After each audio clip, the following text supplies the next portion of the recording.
we are going to get started this morning with our invited speaker, Dr. Auba Llompart, who is joining us all the way from Spain, who is going to kick us off with some wizards just like to boast that theirs are bigger and better. So please welcome Dr. Llompart.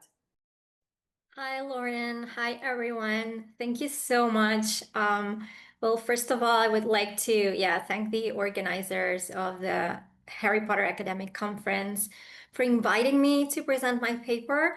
I didn't know about this conference, and I'm so sad that I missed it all these years.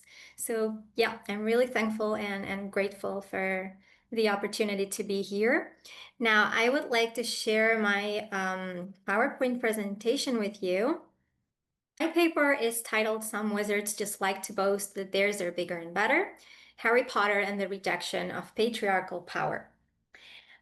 This presentation is based on a chapter that I wrote for the book Detoxing Masculinity in Anglophone Literature and Culture in Search of Good Men. So in this chapter, I examine the model of masculinity that is celebrated in the Harry Potter novels by looking closely at Harry and how the books articulate an important anti-patriarchal message through him. But before I move on, I would like to make a couple of disclaimers. First of all, of course, I am well aware of the controversy surrounding J.K. Rowling's transphobic campaign.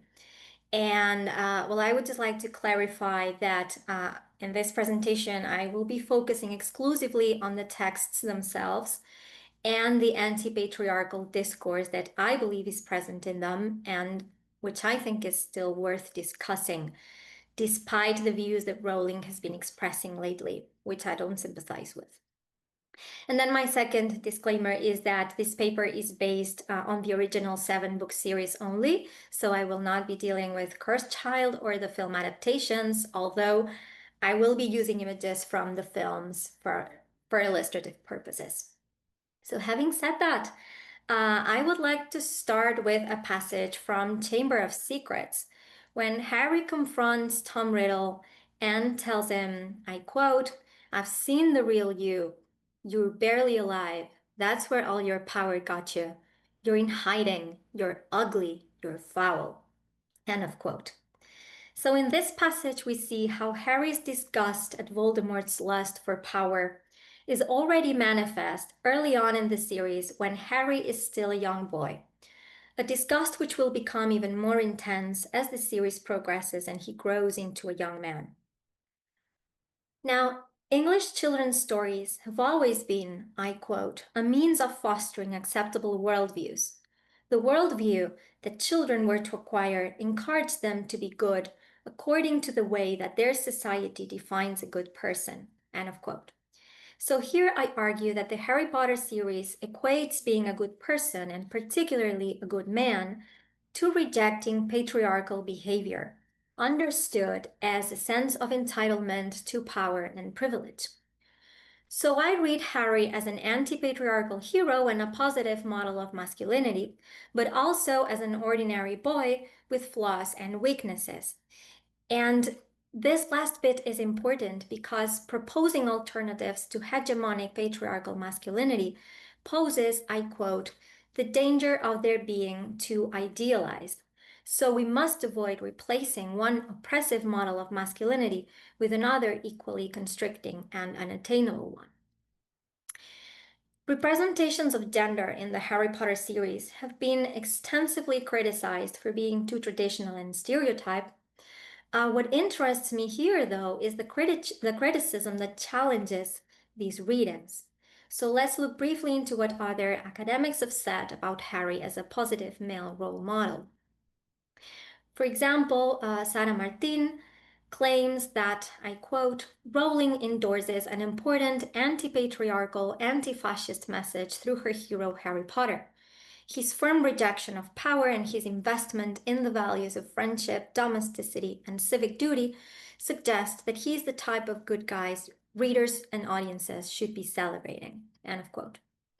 Then Christina Berberich, on the other hand, reads Harry as a return to the Victorian gentleman ideal.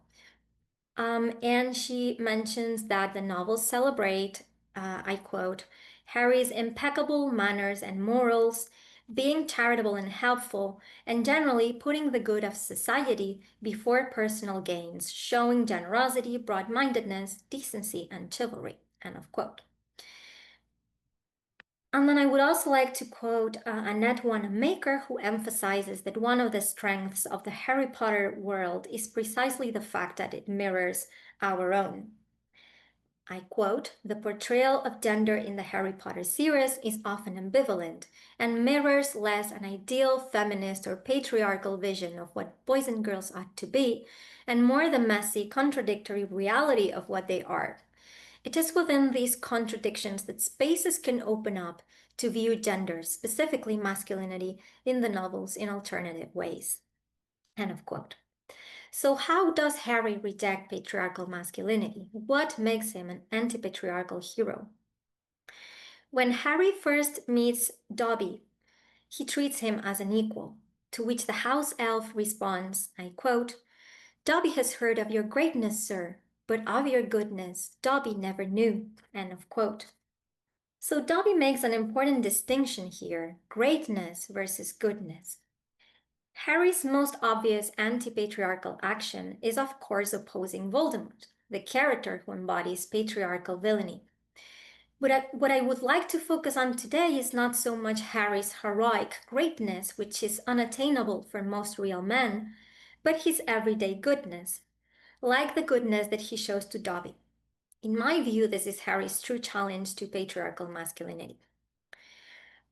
According to Heilman and Donaldson, the traditional male hero is often characterized for being strong, independent, and adventurous, traits that are associated with hegemonic masculinity.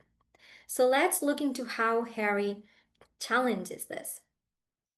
First, about physical appearance, Victoria Flanagan states, and I quote, "Children's literature and film that take issue with patriarchal discourses of masculinity focus on the male body, replacing the heroic muscular physique with bodies represented as small and weak." End of quote. And in Philosopher's Stone, Harry is indeed described as small and skinny for his age. Another way in which Harry differs from more traditional male heroes is by not being independent. He's always surrounded by friends and receives external help in practically all his endeavors. As Wanamaker points out, I quote, "Rowling does not seem to advocate the idea of the lone hero." End of quote. Instead, being a loner is associated with Voldemort, who does not have any friends, only followers and subordinates. The Harry Potter novels also redefine what it means to be adventurous. So we may assume that Harry is an adventurous hero because in every book he finds himself involved in a quest, in an adventure. However, this always happens despite himself. As he says, I quote, "I don't go looking for trouble. Trouble usually finds me." End of quote. So the books also emphasize that if Harry embarks on all these adventures, it is not out of a self-indulgent thirst for excitement and adrenaline, but it's actually out of civic duty and moral responsibility. We see this, for example, when he tries to convince Ron and Hermione to go find the Philosopher's Stone. And he tells them, I quote, "If Snape gets hold of this stone, Voldemort's coming back. Haven't you heard what it was like when he was trying to take over? There won't be any Hogwarts to get expelled from. He'll flatten it or turn it into a school for the dark arts." End of quote. So it is this deep sense of responsibility and justice that drives Harry to break rules and face perils. But ultimately, what he truly desires is not adventure, but a quiet and happy family life, as the mirror of Erised reveals. So Harry's status as the chosen one is never glamorized. It is constantly repeated that it is the result of having lost his parents and having been attacked by Voldemort when he was a baby. This reinforces once again his complete disinterest in fame, individualism, and status, and emphasizes his wish to belong to a family and a community. Now, another trait that characterizes Harry as an anti-patriarchal character, in my view, is his admiration for other boys and men who embody non-hegemonic alternative masculinities like the Weasleys, Hagrid, Dobby, or Neville Longbottom. And of course, his antipathy towards bullies and dark wizards who believe in pure blood and superiority. So the series highlights the importance of choosing your friends not by their power or social status, but by their good hearts and moral integrity. Then I would also like to talk about Harry's interactions with his female peers, especially Hermione. When Dobby praises Harry's greatness in the passage that I quoted earlier, Harry replies, "Whatever you've heard about my greatness is a load of rubbish. I'm not even top of my year at Hogwarts." That's Hermione. Then there are other moments in the series in which Harry praises her. For instance, when she compliments him on being a great wizard, he replies, "I'm not as good as you." And when Rita Skeeter publishes her libelous news article about them, Harry is described as being full of admiration for the way Hermione was handling the situation. So these are just a few examples of how he does not feel threatened by talented women. Harry's lack of attraction to power is not only manifested in his personal relationships with people, but also in his relation with magical objects. For instance, Harry shows total indifference towards the Philosopher's Stone's properties, and he seeks it not for his own benefit, but to save the wizarding world from Voldemort's return. And speaking of magical objects, undoubtedly the main symbol of power in the wizarding world is the wand, especially the Elder Wand. At this point, I would like to quote these words by Hermione, which I chose as the title for my paper. I quote, "Wands are only as powerful as the wizards who use them. Some wizards just like to boast that theirs are bigger and better than other people's." End of quote. So as Hermione's words suggest, wands in Harry Potter can be read as phallic symbols of patriarchal power, but she rejects the idea that power resides in the object and claims that it resides in the person. And what truly matters is how you choose to use that power. Harry, for instance, uses his wand mostly to protect himself and his loved ones. After all, his signature spells are Expelliarmus and Expecto Patronum. But of course, wands can also be used to manipulate, torture, and kill. I read Harry's rejection of the Elder Wand as the ultimate symbolic act of his rejection of patriarchal power. When he becomes its owner, Harry decides to cast it away, noting that the wand's more trouble than it's worth. This reinforces again the message that unlimited power can only bring trouble, as we saw with Voldemort and the first brother in Beedle the Bard's cautionary tale. Now, according to Martín, I quote, "Harry's truly heroic act is not the elimination of the villain, since Voldemort is defeated by his own errors, but his rejection of the Elder Wand, which he only uses to repair his own broken wand." End of quote. So as Harry himself says, "I know the Elder Wand's powerful, but I was happier with mine." End of quote. Apart from this dichotomy between the Elder Wand and Harry's wand, the novels also establish a clear contrast between the Elder Wand and the Deathly Hallow that Harry chooses to keep and use, his father's invisibility cloak, the true magic of which is that it can be used to protect and shield others as well as its owner. So for all these reasons, Harry can be read as an anti-patriarchal good man, but at the same time, the novels successfully avoid constructing a masculine model that is too idealized, removed from reality, or unattainable for real boys and men, by putting emphasis not only on heroic deeds, but also on basic, everyday decency. So now let's look into how he's also an imperfect and ordinary boy. As Catherine Grimes puts it, I quote, "The comfort to adolescent readers is that Harry is not perfect." End of quote. Along the same lines, Maria Nikolajeva argues that Harry's character combines features of both the romantic and the mimetic hero. The romantic hero is superior to ordinary humans in that he possesses powers or magical objects, whereas the mimetic hero is an ordinary person whose superiority lies in its values and moral qualities. So for Nikolajeva, I quote, Harry is not a hero of the Superman caliber, but an ordinary, clumsy, and bespectacled boy who is disobedient, curious, who is not at all brilliant in school but quite average, a boy who has friends and enemies, who needs to eat and sleep, at once human and non-human, with the same emotions we all know, longing for mom and dad, loneliness, insecurity, curiosity about his identity and origin. End of quote.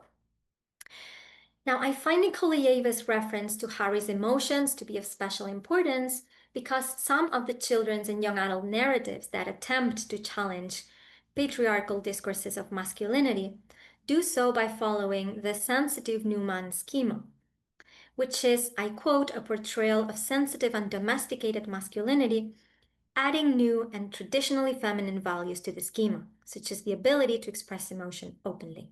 End of quote. In many ways, Harry is an example of this. However, as Lauren Camachi points out in her chapter about masculinity in the Harry Potter books, I quote, Harry puts a lot of pressure on himself to appear traditionally masculine and to limit displays of non-traditional masculinity. He only reluctantly expresses emotion, especially tears. Harry often feels frustrated with himself for crying, and also often attempts to deny other emotions that might make him seem weak, such as fear, pain, and disappointment. End of quote. So we see an example of this in Prisoner of Azkaban when Harry is mortified because he's the only one who faints in the presence of Dementors. This reflects the difficulties that boys may face while living in a patriarchal society, and Harry's refusals to express emotions are often followed by Dumbledore's comforting words, Harry, suffering like this proves you're still a man. There is no shame in what you're feeling, Harry. So the novels simultaneously validate male sensitivity and portray the difficulties that some men and boys may have to accept it as part of their masculinity. The lesson that Harry has to learn is that showing emotions is a sign of strength, not weakness. And at the very end of the series, we see that he has learned his lesson when he confronts Voldemort and tells him, I quote, it's your one last chance. It's all you've got left. Be a man. Try. Try for some remorse. End of quote. So in this last scene, Harry urges Voldemort to be a man by embracing an unconventional form of masculinity, one that is capable of feeling and showing emotions like remorse, in an acknowledgement that this is what makes us human. So even if Harry hesitates to show his feelings, fears, and insecurities in front of other characters, we readers have access to these feelings through the narrator sometimes. For instance, we learn that in the sorting ceremony, I quote, Harry didn't feel brave or quick-witted or any of it at the moment. If only the hat had mentioned a house for people who felt a bit queasy, that would have been the one for him. End of quote. So in this scene makes Harry very relatable to readers who may be feeling as insecure and inadequate as him in certain situations. And at this point, I would like to mention that these characteristics of the sensitive new man have been read before as feminine traits that turn Harry into a psychologically feminized or androgynous character. But I personally prefer a different reading. I quote, these unconventional forms of masculinity are masculine characteristics, not feminine, even if they do not fit the mold of hegemonic masculinity. When we view non-conventional forms of masculinity as feminine, we deny men and boys access to aspects of their masculinity that are not hegemonic. End of quote. And what about Harry's darker, toxic emotions? The Harry Potter novels stress that being good does not make one immune to anger, hatred, envy, jealousy, competitiveness, or even a thirst for vengeance.